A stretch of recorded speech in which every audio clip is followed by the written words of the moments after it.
Today I'm going to show you how to make a nice looking chainsaw. The first thing you need is going to be one of these 1x2 plates with the thing on it, like the rhinoceros thing or something. Some people like to call it. It's got to be in black, but I didn't have one in black, so I colored it black with a Sharpie.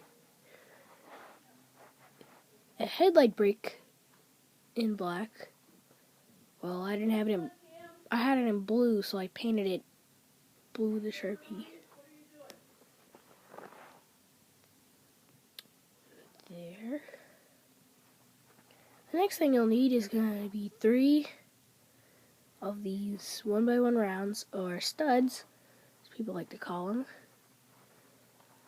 Once again, I didn't have them in black, so I colored them with a Sharpie. So I like black. And then put them here.